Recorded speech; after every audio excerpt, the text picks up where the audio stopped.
Happiness in Victorian England. Utilitarianism's founder, Jeremy Bentham, wrote that it is the greatest happiness of the greatest number that is the measure of right and wrong.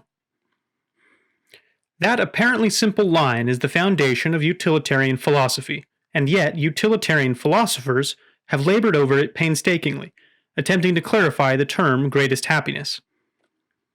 Bentham described an equation, which is often referred to as his philosophic calculus. It might look like this. Though Bentham never wrote his equation formulaically, he did describe a mathematical process for determining the amount of utility or happiness which a given action would yield.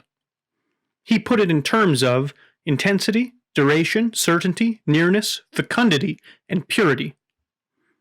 The equation here is only a partial interpretation of Bentham's work. Why should Bentham have developed such a complex method of speaking about happiness in the first place? One answer comes from the history of emotions. Emotions, and happiness in particular, are quite tricky to define. That difficulty is compounded by the fact that the meanings of our emotions are subject to change. This is, in part, what will be explored here. How did Bentham, living in 19th century England, come to view happiness as the ominous U in the equation above? The struggle to define happiness in the 19th century occurred within the broader struggle between scientific and religious perspectives.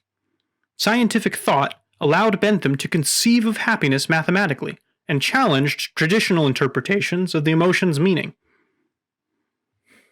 This video will consider the major schools of thought about happiness in Victorian England. This video will begin by exploring the conflict between utilitarian and evangelical conceptions of happiness.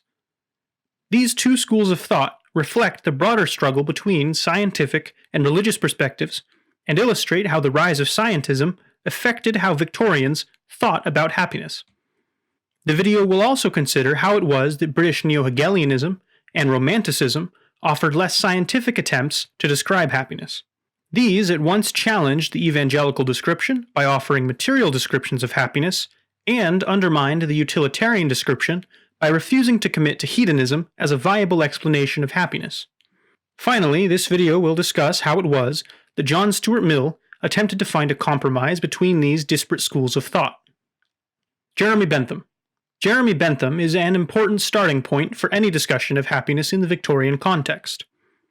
Bentham is generally considered the founder of utilitarianism by modern political theorists and historians, in part because his ideas were so very influential. Yet, utilitarianism was not the only school of thought on the subject. In a section titled Benthamism, historian Richard D. Altick claims that two ideologies molded early and mid-Victorian social and cultural life. Utilitarianism and evangelicalism both left their ineradicable imprint upon the whole of the Victorian period. Discussions of happiness within the Victorian period also bear the imprint of the two ideologies. Although the boundaries between the two sides were often quite blurry, the Benthamite camp sought to break happiness down into measurable units. While the evangelical camp did not engage in abstract discussions about happiness, they did tend to be highly critical of Bentham's conclusions about happiness. In effect, the evangelical camp revealed their stance on happiness through their critiques. The evangelical sphere tended to favor conceptions of happiness which depended on the cultivation of virtue. While Bentham was not opposed to virtue, his philosophy often suggested that happiness was entirely hedonistic. Evangelical thinkers viewed hedonism as entirely incompatible with the cultivation of virtue. In another sense, this was a struggle between traditional values and the modernizing onrush of science and reason. Bentham insisted that happiness could be examined scientifically. His refrain that it is the greatest happiness of the greatest number that is the measure of right and wrong is often referred to as the greatest happiness principle. With it, Bentham sought to create a framework for morality which relied on measurable features. Placing the greatest happiness as his standard of judgment demanded that he reduce happiness into units which could be reliably measured and compared. As he put it, pleasures and pains are the instruments which he has to work with, so he needs to understand their force, i.e., their value. To Bentham, pleasure and happiness were synonymous, and he was convinced that his obsession with pleasure and pain was well-founded. This was in part due to Bentham's conviction that it was the natural disposition of humans to consider pleasure and pain in all decision-making. Bentham wrote that Nature has placed mankind under the governance of two sovereign masters, pain and pleasure, and he supposed that they alone point out what we ought to do and determine what we shall do. An underlying suggestion here is that humans tend to seek happiness of their own accord. He adds that his philosophy recognizes this subjection and makes it the basis of a system that aims to have the edifice of happiness built by the hands of reason and of law.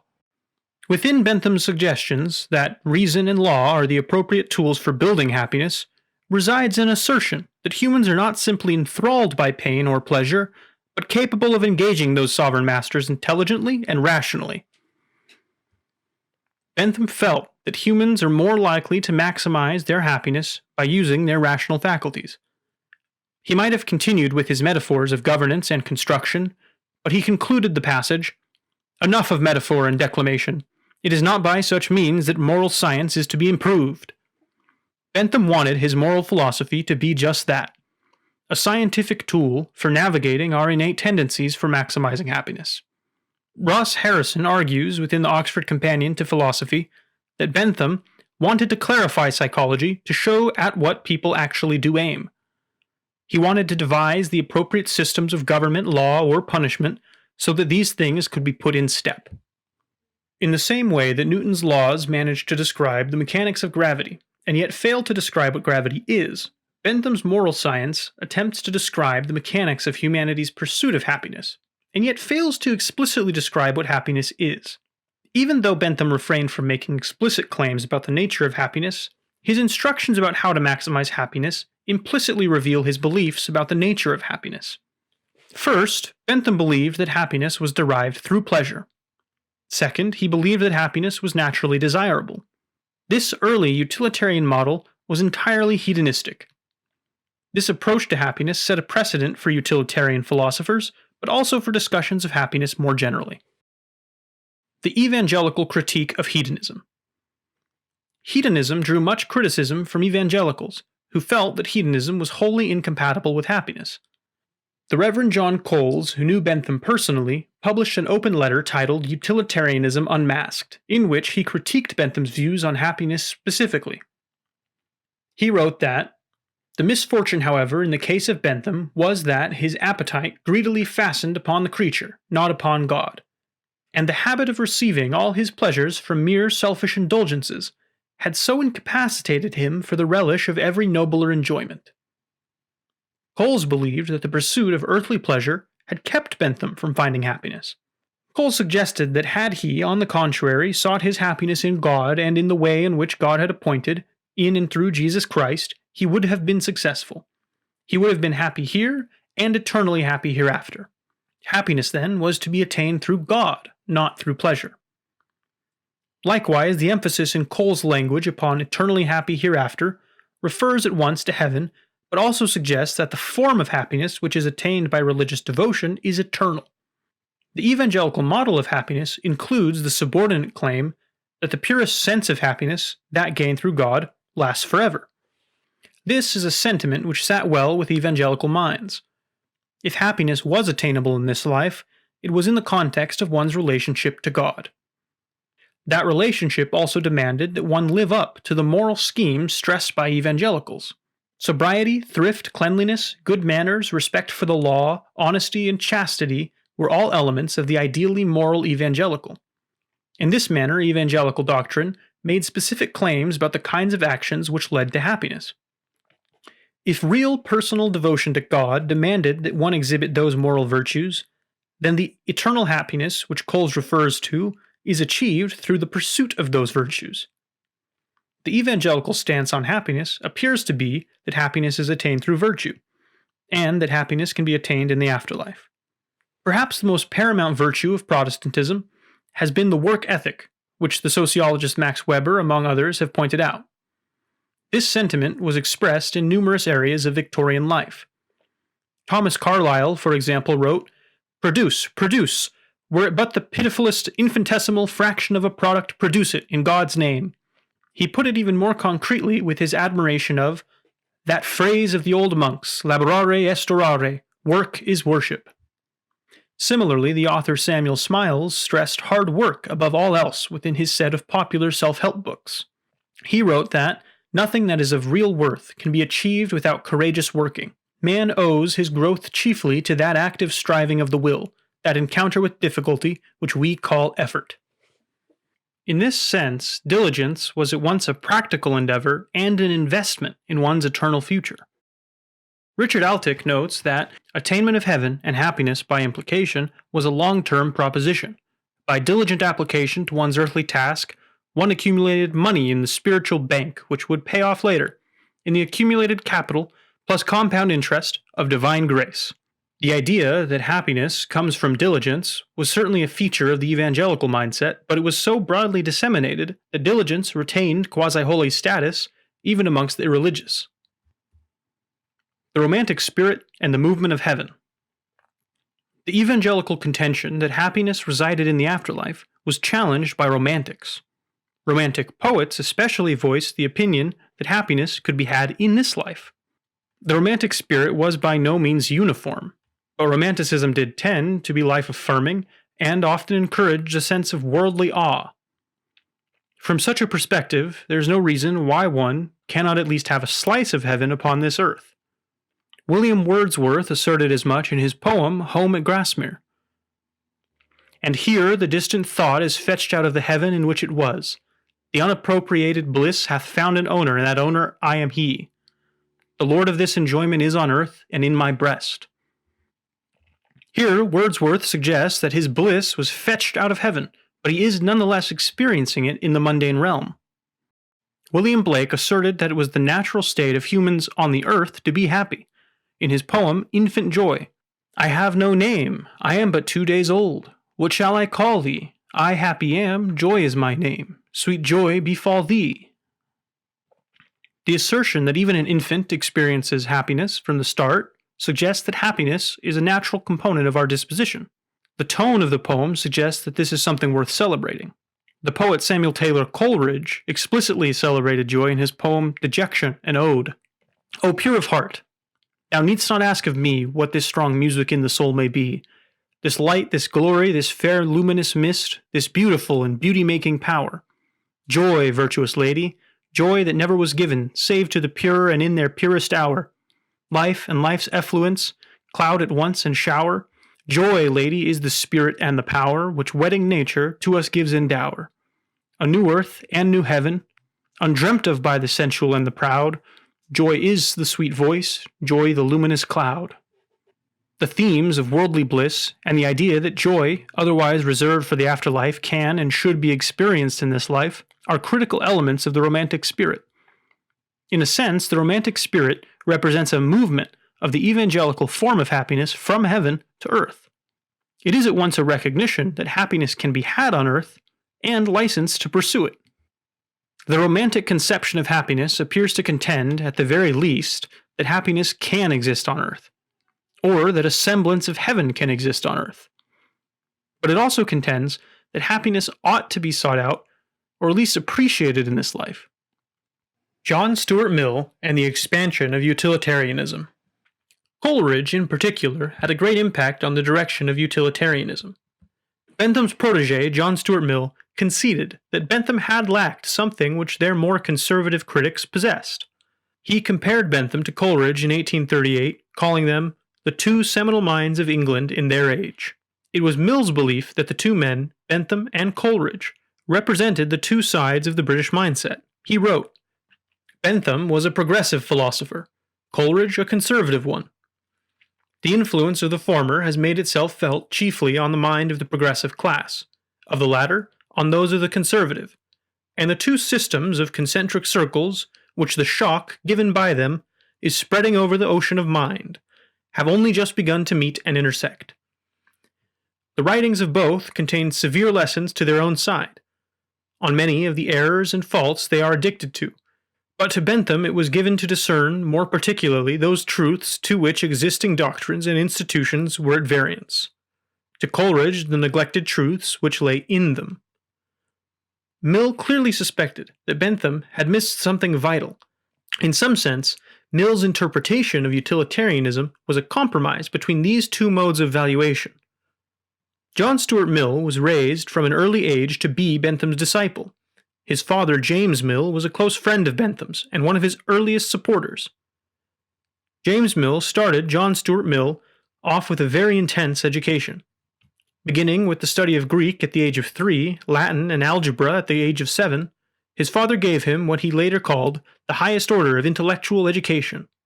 When Mill first read Bentham around 1820, at 14 years of age, he felt that his entire early education had been, in a certain sense, already a course of Benthamism.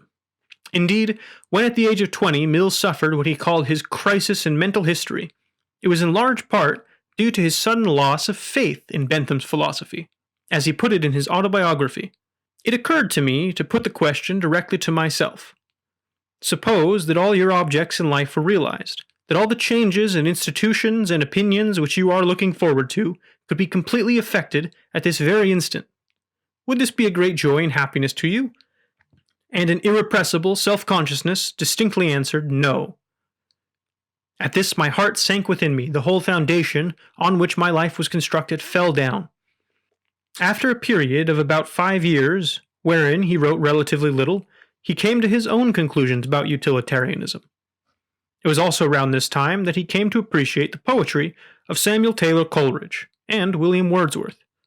It was in their writing that Mill came to find what it was that he felt Bentham's philosophy lacked, chiefly an appreciation for those truths which lay in the more traditional institutions which Bentham had challenged.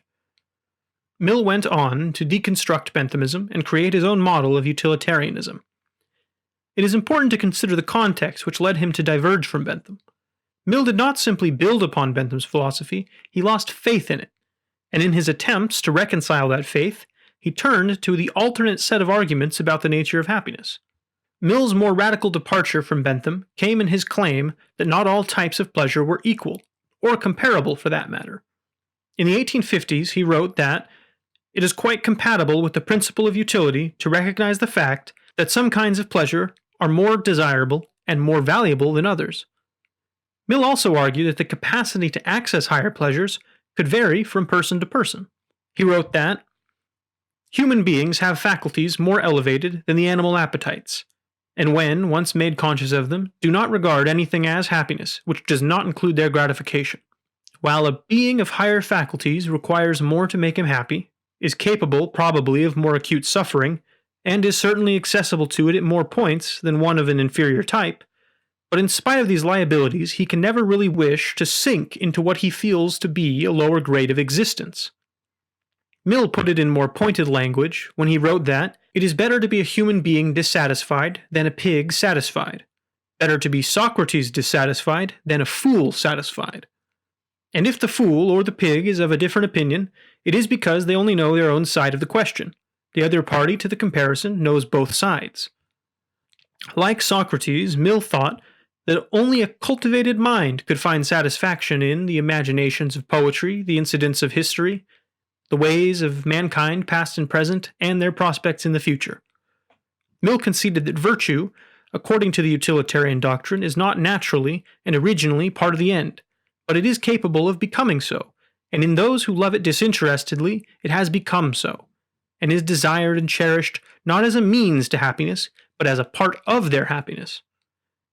In other words, just because virtue does not yield immediate pleasure, one cannot conclude that virtue is not a part of happiness. Virtue can be inherently pleasurable, but only to the cultivated mind. Mill's version of utilitarianism retained Bentham's assertions that happiness is naturally desirable and that happiness is pleasure. Yet Mill also conceded much of the evangelical and romantic perspectives by suggesting that happiness can be attained through virtue and that happiness can be attained in this life. Mill's novel addition to utilitarianism was the notion that the cultivation of the rational faculty might also lead to an increase of happiness. The Neo-Hegelian critique of hedonism. Despite Mill's reincorporation of virtue, many continue to criticize utilitarianism and Mill for its hedonistic core. The British Neo-Hegelians were one such group. This rival philosophical faction emerged in Britain at the end of the 19th century, and while they were considerably less influential than the utilitarians, they did voice some important critiques of Mill, and they described their own version of happiness, which attempted to divorce happiness from pleasure altogether. Broadly speaking, the British Neo-Hegelians came to believe that happiness could be attained by living up to one's social duties, and to one's potential. However, most of the Neo-Hegelians did not write about social duties or self-fulfillment in terms of happiness. Most of the Neo-Hegelian discussion of happiness came in critiques of the utilitarian model, though they spoke in rare instances of happiness in the abstract. T.H. Green, for instance, argued that it was the natural objective of man to exert itself in a direction that leads to the true development of its capacity, and that by seeking out an object as part of his happiness implies that he presents himself to himself as in a better state. What Green was attempting to convey is that happiness is not attained by achieving any specific end, but by entering a better state. Green went on to emphasize that the initial recognition of a potential better state has been a parent of the institutions and usages of the social judgments and aspirations through which human life has so far been bettered, through which man has so far realized his capabilities, so his goodness is proportionate to his habitual responsiveness to the idea of there being such a true good in the various forms of recognized duty and beneficent work in which that idea has so far taken shape among men. The critical happiness claim here being that it is achieved by those recognized duties and beneficent work that have taken shape among men. Bernard Bosquinet echoed this argument, though in more vague language. Happiness, I take it, here may fairly be said to equal value, i.e., felt perfection. This you could only obtain by first judging the perfection of a society as a unitary body of experience, because it is in this alone that the individual conscious being is all he can be, and then adjusting to this your estimate of individual perfection. The suggestion here being that happiness is perfection, and that perfection implies measuring oneself against the standard of perfection described by one's society. The British Neo-Hegelians deploy particularly indirect speech, but their points come to this: happiness is the fulfillment of one's social duties, and happiness is the fulfillment or maximization of one's potential. The Victorian perspective, the nature of happiness. British intellectual culture moved in a more intensely scientific direction during the expansion of the British Empire. The need to quantify and categorize new materials and peoples has been a historically common element of imperial expansion. Imperial expansion has also tended to encourage scientific progress and categorical thinking. This was true of the expansion of the European empires after the 1500s, but especially after the Industrial Revolution, as the extraction of colonial wealth and the scramble for colonial territories intensified. Empire and industry each played an especially important role in reshaping the way that Europeans and Europe's intellectuals thought about what humans are. The need to organize and optimize labor within industrial systems made the humans working alongside machines more amenable to being thought of as machines. As industries attempted to maximize the productive potential of workers, terms such as energy, fatigue, and idleness took on new meanings. The analogy between worker and machine ultimately made mechanistic descriptions of humanity more commonplace. The extension of this analogous language encouraged mechanistic thinking about human behavior. This became the scientific norm as the variety of scientific approaches to humanity focused very intensely upon specific components of the human machine. Within the psychological, sociological, and biological explanations of human behavior, there is at once the separation of the human being into constituent mental, social, and animal components. The scientific perspective challenged traditional conceptions of humanity by breaking the human being apart and examining its inner workings as deterministic systems. Bentham challenged evangelism in precisely that way. His philosophic calculus was a mechanistic description of human behavior. The emphasis on hedonism was simply an attempt at reducing human happiness into something which could be analyzed mechanistically. Yet utilitarianism and evangelism both failed to contain the entirety of happiness in their attempts to describe it. Even Mill's attempt to negotiate a compromise between the two doctrines led him to doubt the efficacy of pursuing happiness at all. The alternate views, Romanticism and Neo-Hegelianism, each contained aspects of the Victorian meaning of happiness which utilitarianism and evangelism lacked. A comprehensive image of the Victorian notion of happiness demands that each of these partial images be brought together and considered in relation to one another. This is because each intellectual camp only managed to capture a partial image of happiness.